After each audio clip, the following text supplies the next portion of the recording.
Whoa, hey everybody. Oh my goodness, it's gotten dark. Oh well.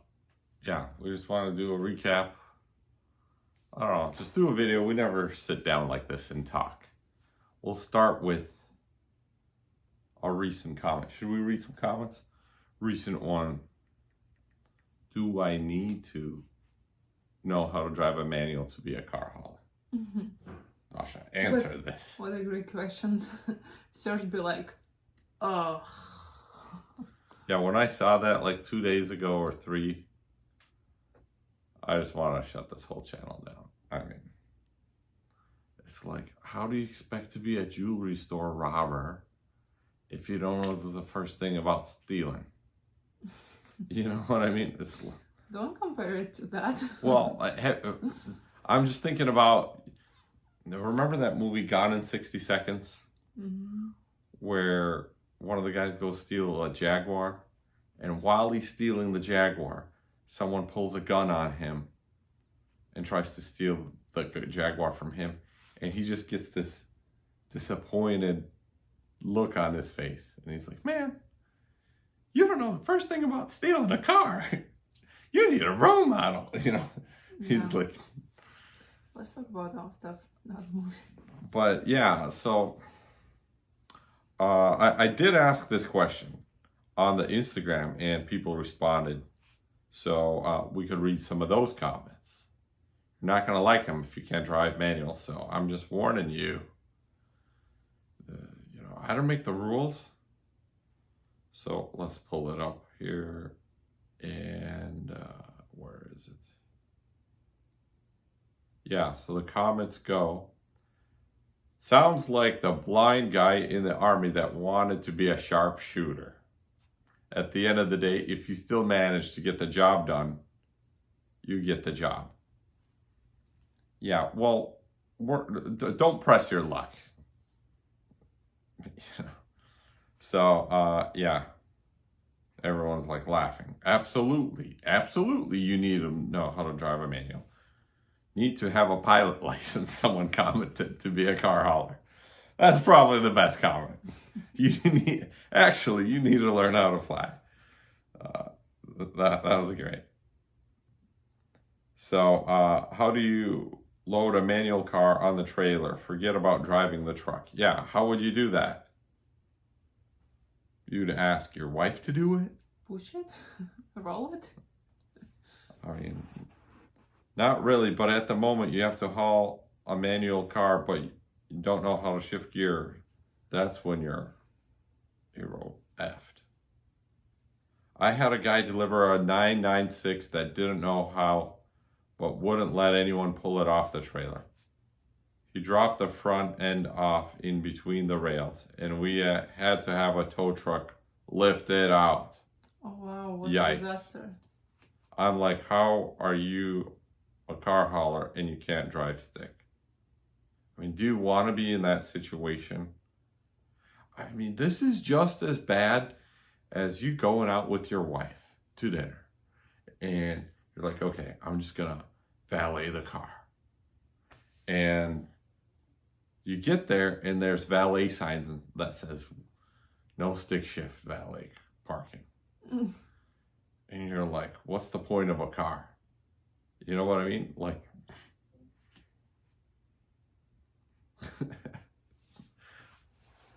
I feel like saying unsubscribe, and I'll even pay you to unsubscribe if you wrote that question. Like, please, let me know who you are. I'll pay you. Just let's never talk again and never watch one of my videos.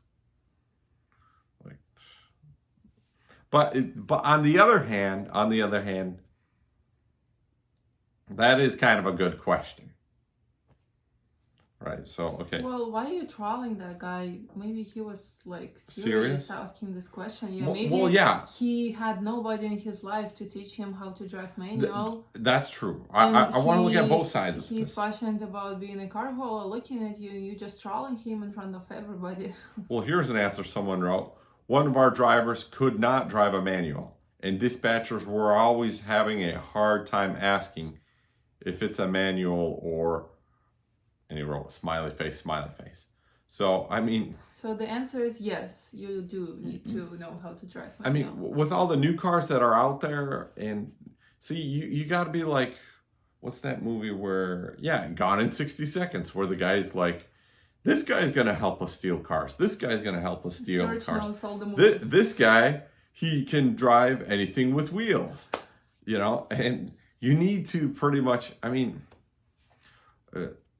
there was a time in my career when I was like, when it was a 3 on the tree or 4 on the tree.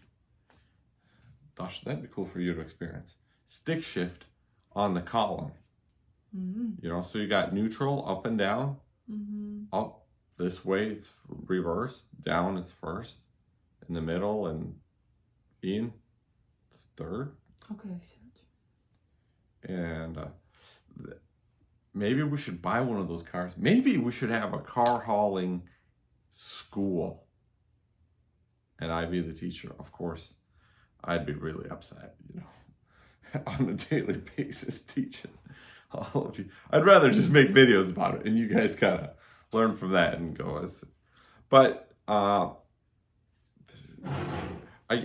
I have a couple of videos about driving manual, right, on the channel, and I think I explain it.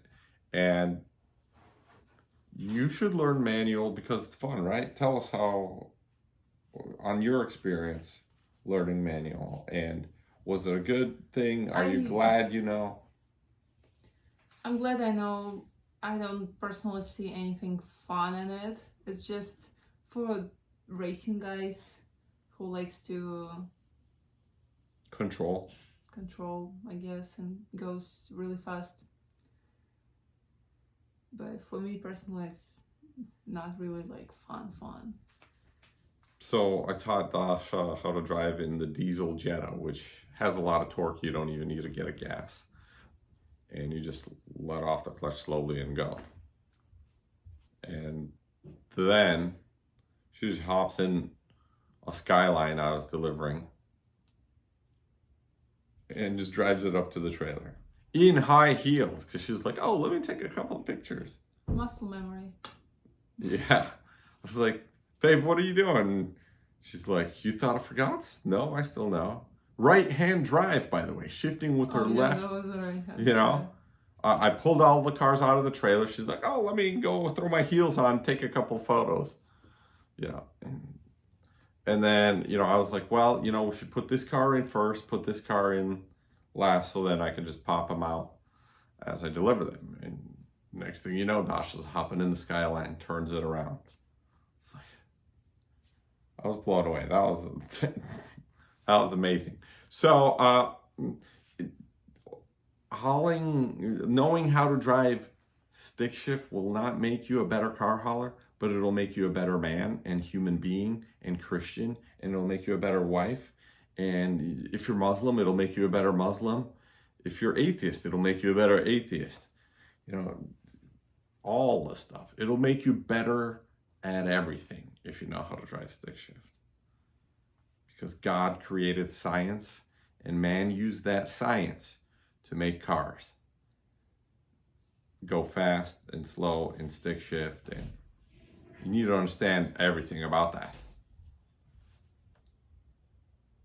Dasha has no clue, even though no clue what I'm saying, even though she knows how to drive stick shift. Anyways, let's talk about a little bit about this weekend. Mm-hmm. So we hauled a car to Sebring. Yeah. Sebring, Florida, the racetrack. It was 50 years of anniversary of the Sebring 12-hour race yesterday.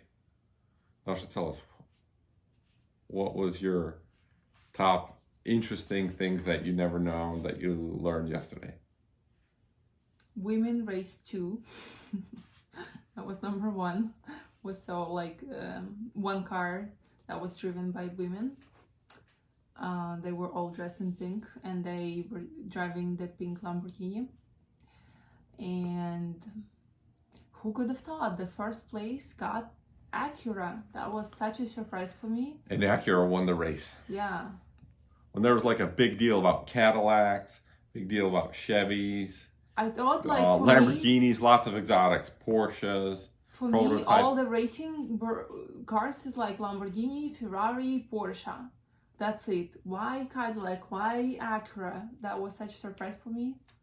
That they were like one of the tops. Maybe because it lasts longer, huh? The other ones Longer. wore their engines out, weren't as powerful. Maybe not. Hondas are good engines. So, yeah, for me, well, I don't know. I like the sounds of the cars. They're really loud, and maybe I'm getting older because they were too loud for me. But I still want to hear the sounds of them under, extreme performance. So yeah, we had to pick up this Ferrari during the race. It was like toward the end. They're like, can you get this display museum car now instead of like after the race? Because we want to leave now and don't want to be part of the madness of people leaving. And so I was like, yeah, sure. And so we have to go between the stands in the big Autobox car hauler. Mm-hmm. And there's like golf carts in the way and all this stuff. And Serge just drives around and everyone's like, oh my gosh, we were expecting you to crush everything and kill some people while turning. Yeah, it's and so, they were like, so narrow there. Up. And everybody was looking at how the Serge goes between... Yeah, there were people in the stands, turning their heads around, looking at the Autobox truck instead of the race. And they were like, yeah, and the Ferrari's cool. It's like mind-blowing classic race Ferrari. Well, I'll definitely shoot it on video a little bit before I deliver it. So, yeah. That was quite a weekend, yeah. A crazy thing they do at the end. I mean, there's pretty much like 1,000 motorhomes there, and everyone's just drinking and eating. And sitting at the roofs? Yeah, sitting on the roofs, and they're just watching the race or watching it on TV. And so you got all these drunk people. So it's kind of like a tradition. We should look it up online. It looks like, what's it called? The Burning Man? Yeah. Because everybody sleeps in either RVs or tents. It's like the city inside of the city, which called Sebring. Yeah, it's really cool. Let me, yeah, so I want to look up, I just learned, so at the end of the race, boom, there's fireworks and cool celebration stuff. And all of a sudden there's like a fire in the grass somewhere. Like people plan a bonfire and they just light it at the end of the race. And then the fire department has to go put it out. Like a year ago, it was a couch on fire. Like there's always something happens. It's kind of like what in the world? So that was something I found interesting and kind of cool. And I don't know, why do people do that? Comment if you know about these random fires. And it's kind of mischievous, but it is kind of funny, right? So like, oh, you guys think all the action's over? No, maybe they do it because the fire department has nothing to do the entire time, right? Like if everything goes fairly safe and no like huge accidents where. So they do it so they're fire like, department has something to do? Yeah, maybe. Right? I mean, no, like, I just think they want attention. Yeah, it's kind of like a naked guy running. You know what I mean? Like, yeah, wanting attention. Like, it's like But also for me was like a discovery surprise that like how much this all cost to one team. One guy said they had 11 sets of tires to change during the 12 hours of the race, and which could probably cost Like how much? $600 a tire. Yeah.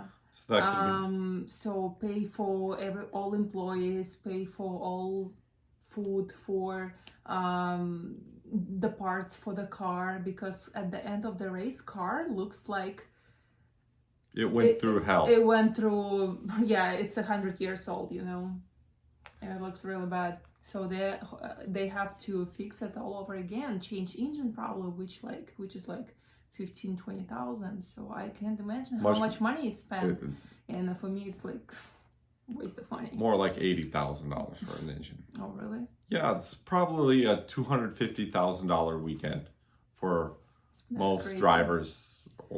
And some of them did not even make like 2 hours of a race. So yeah, why would you spend such money? Like, where do you find this money? We were cheering for the 85 number car, the yellow Porsche prototype. Yeah. And we could see it made it to 7th place and then 6th, and then it disappeared. They had a drive shaft snap, so too bad for that. Only halfway through. Yeah, we met those guys at dinner the night before the race. So, and yeah, we got to go to somebody's house. It was cool, and they had a racetrack for go-karts in the back, so we go-karted away. So that was fun. Serge showed me his ability to drive a race car. That was a go-kart. Well, yeah. It was much better than Dasha's, but then when I went against the guys, I was like the last one and they laughed at me. It was terrible. I don't know if... Serge was driving maybe with it was the car. With the left hand and holding the phone in his right hand, so... Yeah, I did that first. And then... Yeah, I maybe I should stick to being a car hauler. Those go-karts with the automatic transmission don't work too well with me. What else did you find interesting about the weekend?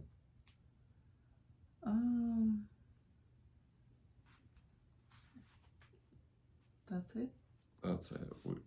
Yeah, if you ever get a chance, go to Sebring race, 12-hour race. They have some other public events throughout the year. Maybe we will go again. Yeah. Maybe. But it was just a spectacular time. Yeah, and we met a lot of people, a lot of like-minded people who are also passionate about cars, engines, and the science as searches. Yeah, so I don't know if you kind of notice what part of the theme that I talk about on this channel is I don't necessarily go for the money in car hauling. Right? Have you noticed that in my career? Mm-mm. Like, I don't really care how much you don't. We get paid. Yeah, you don't. I am more interested in hauling something interesting and having a backdoor access to an event. Like Moda. Did you guys like those 2 videos? Like a month or, maybe a month before Moda, I was like, Dasha, we got to figure out how to go there. Should we buy tickets? And boom, what do you know? I was hauling a car there. We get to go to the events through either my work or Serge's work. That's how we attend the events. Either I give him the access or he does. Right? Yeah, so in a way, we wouldn't know about these cool happenings if it wasn't for enclosed car hauling. Yeah. However, we should build a team. And if I could get 100 of you to organize in a company, in a brand, in a car hauling brand, we could do some amazing stuff in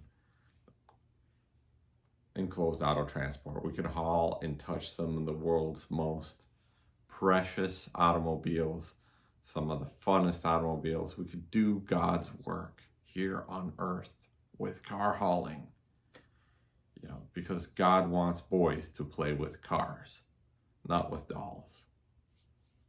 Gotta say that these days on the And internet. girls play with cars as well. That's true. So, so yeah, that's kind of. I know some of you are enjoying the excitement that I show a small part of what I experience in car hauling in these videos. And that's what I want you to have. And yeah, we can make some money. We can make a lot of money if we team up. But you guys got to follow the instructions. And you got to know how to drive manual. If you don't, next time you get a chance to drive your manual car or a chance to learn, don't listen to the talk where they say, give it some extra gas as you're letting go of the clutch. Don't listen to this stuff. That's not going to help you. All you got to do is push the clutch in all the way, put it in gear, and then as slow as you possibly can. I don't care if it takes an entire 60 seconds.